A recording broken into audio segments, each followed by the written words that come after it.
सुनहरी मछली ने अपनी जादुई शक्ति से पेड़ पर एक सुंदर सा घोंसला बना दिया।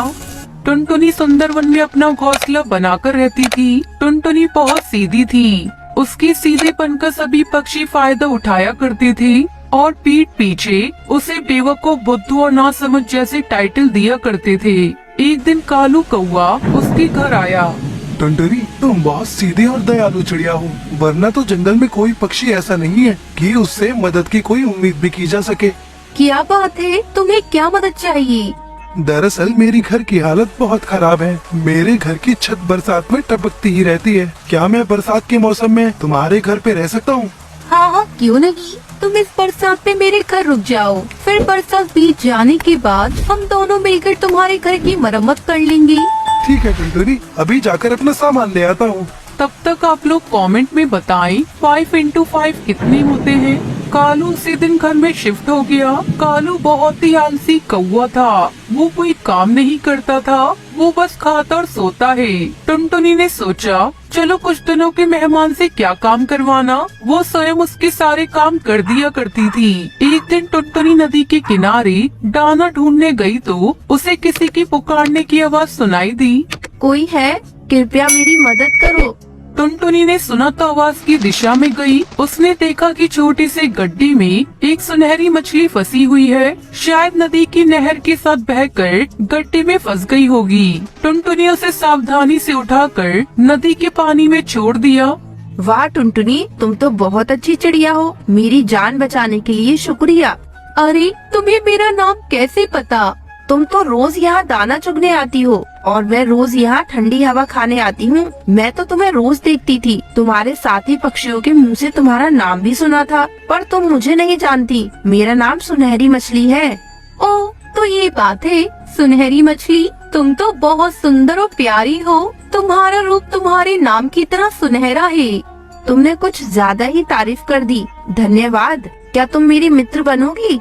हाँ हाँ, वैसे भी मेरा कोई दोस्त नहीं है। सभी पक्षियों को लगता है कि मैं बुद्धू हूँ और मुझ में आजकल के जमाने के अनुसार चतुराई नहीं है, तो इसलिए वो सब मुझसे मतलब से बात करते हैं, वरना पीठ पीछे मुझे बुद्धू बोलकर मेरा मजाक बनाते हैं। तुम ये बात जानते हुए फिर भी तुम उनकी सहायता करती हो, पर क्यों? क्योंकि मेरी माँ कहती थी कि हर पक्षी अलग होता है और सब में कुछ न कुछ खास होता है। अब अगर मैं उन जैसी बन गई तो फिर मैं टुनटुनी नहीं बन पाऊंगी, इसलिए मैं अपने आप को किसी के कहने पर बदल नहीं सकती। वाह टुनटुनी वाह, मैं तुम्हारी फैन बन गई। ये हर जीव जंतु की अपनी विशेषताएं होती हैं और उन्हें अपनी योग्यता पर भरोसा होना चाहिए। कुछ दिन के बाद टुनटुनी को जब भी समय मिलता वो नदी किनारे सुनहरी मछली को आवाज लगाती और सुनहरी मछली वहाँ तुरंत आ जाती। बरसात के दिनों में टुनटुनी सुनहरी मछली से मिलने कम ही जा पाती थी। कुछ समय बाद बरसात का मौसम बीत गया तो एक दिन कालू के पास गई। कालू भाई, बारिश का मौसम समाप्त हो चुका है। चलो अब हम दोनों मिलकर तुम्हारा घोंसला फिर से बनाते हैं ताकि तुम उसमें रह सको। क्यों? मैं क्यों बनाऊं घोंसला? तुम अपने लिए घोंसला खुद बनाओ और आज से ये मेरा घर है और खाली कर दो इसे। तुम्हारा घर? ये क्या कह रहे हो? ये तो मेरा घर है।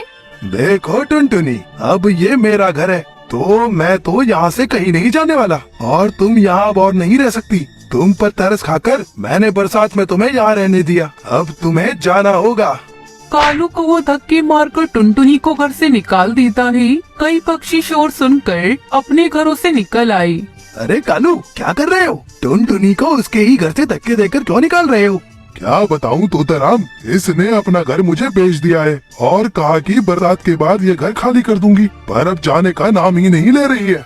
नहीं, ये झूठ बोल रहा है। बरसात से बचने के लिए ये मेरे घर आया था। जो झूठ क्यों बोल रही हो? मैंने अपना पुराना घर सुंदरी कौवी को बेचकर तुम्हें पैसे दिए थे। हाँ, मैंने कालू से उसका घर बरसात के पहले ही खरीद लिया था। टुनटुनी, तुमसे ऐसी उम्मीद नहीं थी। जब तुमने घर के पैसे ले लिए हैं, तो तुम्हें घर खाली कर देना चाहिए। बेचारी रोती हुई नदी किनारे पहुंची। उसने सुनहरी मछली को आवाज भी नहीं दी, बस वहीं बैठकर रोने लगी। उसके रोने की आवाज सुनकर सुनहरी मछली खुद बाहर आई। क्या हुआ? तुम रो क्यों रही हो?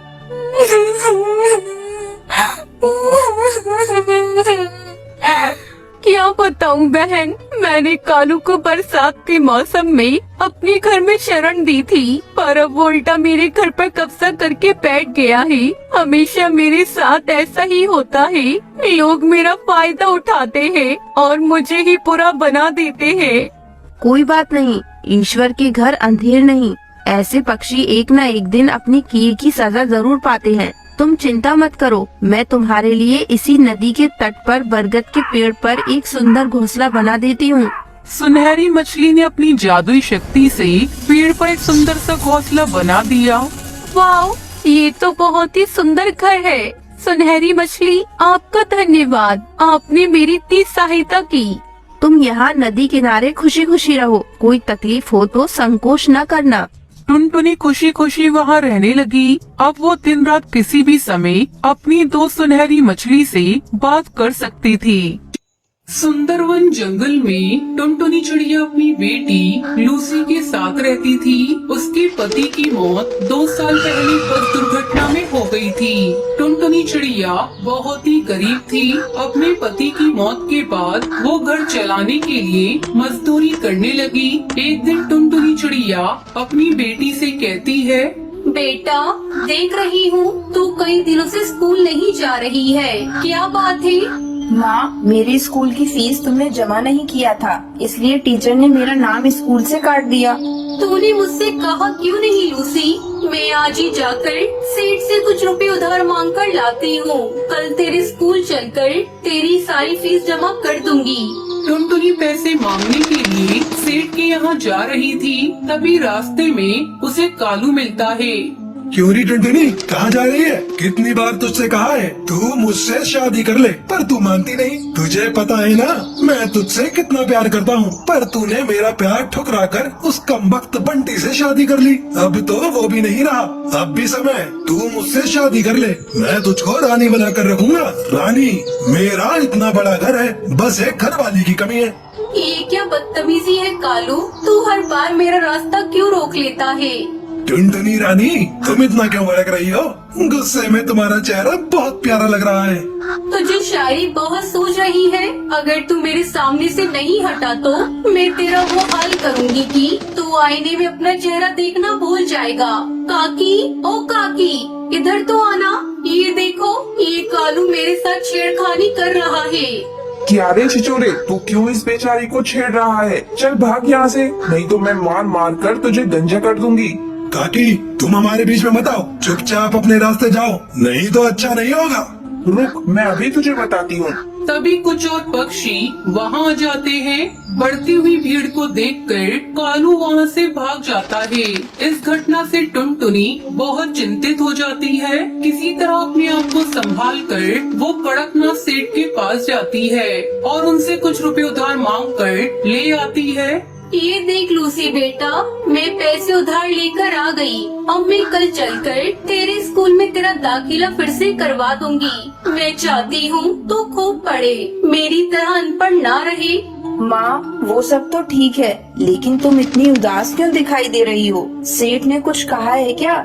नहीं बेटा, ऐसी कोई बात नहीं, तू ज्यादा मत सोच। अगले दिन टुनटुनी अपनी बेटी लूसी के साथ उसके स्कूल जाती है और उसकी सारी फीस जमा कर देती है।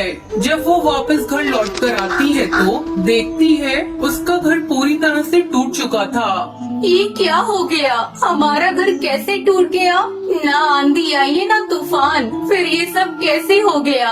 मुझे तो लगता है बेटा ये काम उस कालू का है। कल जब मैं पैसे लेने सेठ के यहाँ जा रही थी तब उसकी मुझसे लड़ाई हुई थी। अब हम लोग यहाँ नहीं रहेंगे, चल जल्दी यहाँ से कहीं और चलते हैं। लेकिन हम लोग कहाँ जाएंगे माँ? बेटा, हम लोग इतनी दूर जाएंगे जहाँ इस कालू का साया भी नहीं मिलेगा। फिर दोनों अपने घर को छोड़कर दूसरे जंगल में चली जाती हैं और एक सुरक्षित जगह की तलाश करने लगती हैं। अचानक उसे एक जगह पर पुरानी कुछ बोतल दिखाई देती है। तभी टुनटुनी चिड़िया लूसी से कहती है, बेटा लूसी, ये बोतल, यहाँ कितनी सारी बोतल है, अब हम इनसे नया घर बनाएंगे। इस तरह दोनों माँ बेटी मिलकर बोतल को इकट्ठा करती है और उन्हीं बोतल से सुंदर सा घर बनाती है। माँ, ये घर तो हमारे पुराने लकड़ी के घर से भी ज्यादा सुंदर और मजबूत है। बेटा, ये घर हमें तेज बारिश और ठंड से भी बचाएगा। चल बेटा, अब खाने की तलाश में जा रही हूँ। टुनटुनी चिड़िया खाने की तलाश में चली जाती है, तभी तेज बारिश शुरू हो जाती है। टुनटुनी चिड़िया एक पेड़ की डाली पर बैठ जाती है। मेरी बेटी ठीक तो होगी ना? बारिश भी बहुत तेज हो रही है। मुझे जल्दी से अपने घर जाना होगा। वो बहुत डरी हुई होगी। इधर बारिश थमने का नाम नहीं ले रही थी। बारिश बहुत तेज थी। अपनी बेटी की फिक्र में वो उड़ चली। उसके पर भीग चुके थे। उसे उड़ने में भी दिक्कत हो रही थी। अरे वाह, वो देखो, अपना शिकार हमारे पास खुद चल कर आ रहा है। तेज बारिश में इसे खाने में मजा आ जाएगा। टुनटुनी चिड़िया उस शिकार चील के पास आ जाती है। अरे ओ चिड़िया, रुक जा, इतनी तेज बारिश में कहाँ जा रही हो? टुनटुनी चिड़िया एक निडर चिड़िया थी, पर उसे थोड़ा डर भी लग रहा था। जी, मैं घर जा रही थी। अब तुम अपने घर नहीं, सीधे हमारे पेट में जाओगी। उसकी ये बात सुनकर टुनटुनी डर जाती है। उसे कुछ भी समझ नहीं आ रहा था। तभी उसको एक आइडिया आता है। अरे भाई, आप मुझे कैसे खा सकते हो? मुझे खाने के लिए किसी ने पहले से रिजर्वेशन करा कर रखा है। क्या? कौन है वो दुष्ट जो हमारे शिकार का पहले से ही रिजर्वेशन कर रखा है? वो कोई और नहीं, कालू कौवा है। उसकी इतनी हिम्मत जो मुझसे टकराएगा? तो चलो एक बार उससे लड़कर देख लो। अगर तुम जीत गए तो मुझे खा सकते हो। टुनटुनी चिड़िया निकल पड़ी कालू की तलाश में, जिसने उसका घर तोड़ा था। टुनटुनी चिड़िया आगे आगे उड़ रही थी, पीछे पीछे शिकारी चील। तभी उसे एक पेड़ पर वो कालू कौवा दिखाई देता है। देखो, वो रहा कालू कौवा। इतना सुनते ही शिकारी चील कालू कौवे पर टूट पड़ते हैं। टुनटुनी मौका देखकर वहाँ से भाग जाती है और अपने प्लास्टिक बोतल घर में खुशी खुशी रहने लगती है। बरसात का मौसम था। एक दिन बच्चों की टोली में सबसे बदमाश कालू कौवा सारे पक्षी बच्चों से कहता है, अरे जब से छुट्टियाँ हुई हैं, रोज हम लोग वही जामुन और शहतूत के फल खाया करते हैं। तुम सब अगर तैयार हो तो आज मैं तुम लोगों को एक बड़ा सा आम का पेड़ दिखाता हूँ। वहाँ चलकर हम लोग जी भर के आम खाएंगे। अरे तुम्हें कहाँ मिल गया ये आम का पेड़? हमारे जंगल में तो ऐसा कोई पेड़ नहीं है जहाँ पर जाकर हम मुफ्त में आम खा सके। अरे तुम लोग चलो तो सही, वो पेड़ थोड़ा दूर जाकर है, लेकिन उस पर बहुत स्वादिष्ट और बड़े बड़े आम लगे हुए हैं। तुम उस जंगल के सुनसान इलाके में पड़ने वाले आम के पेड़ की बात तो नहीं कर रहे हो? ना बाबू ना, हम लोग वहाँ नहीं जाने वाले। मेरी माँ ने वहाँ जाने से मना किया है। अरे तुम तो हो ही डरपोक। अपने साथ साथ हमें क्यों डरा रही हो टुनटुनी चिड़िया? अरे तुम्हें नहीं चलना तो मत चलो, तुम यहाँ रहो और ये जामुन खाओ। हम तो उस पेड़ पर आम खाने जा रहे हैं। सारे पक्षी कालू की बात से सहमत हो जाते हैं और सुनसान स्थान पर लगे हुए उस आम के पेड़ पर आम खाने चले जाते हैं। अरे वाह कालू, तुम तो सच कहते थे। इस पेड़ पर तो बहुत सारे आम लगे हैं। अब हम लोग रोज यहाँ पर आम खाने आया करेंगे। पक्षियों की बात सुनकर उस पेड़ पर रहने वाले जादूगर की नींद टूट जाती है। अरे वाह, पक्षियों के बच्चों की आवाज। मेरे आम के पेड़ पर फल खाने की कीमत अब इन बच्चों को अपनी जान देकर चुकानी पड़ेगी। आज तो इन बच्चों को खाकर मैं अपनी बरसों की भूख मिटा लूंगा। अब इन बच्चों में से मैं किसी को भी नहीं छोड़ूंगा। दुष्ट जादूगर पक्षियों के बच्चों पर हमला करने ही वाला होता है कि तभी हरिया काका वहाँ से गुजरते हैं। अरे बच्चों, तुम लोग इस पेड़ पर बैठकर क्या कर रहे हो? क्या तुम्हारे माता पिता ने तुम्हें नहीं बताया कि इस पेड़ से आम खाना मना है? चलो जाओ यहाँ से।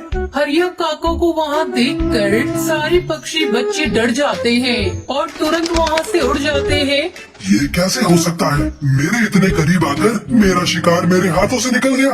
इन बच्चों की महक मेरी भूख को और भी बढ़ा रही है। अब मैं इन बच्चों को खाए बिना नहीं रह सकता। कोई उपाय तो ढूंढना ही होगा। इसके बाद दुष्ट जादूगर बच्चों को शिकार करने के लिए एक उपाय सोचता है। अगले दिन जादूगर एक साधारण कौवे का भेष बदल कर जंगल में आम बेचने आता है।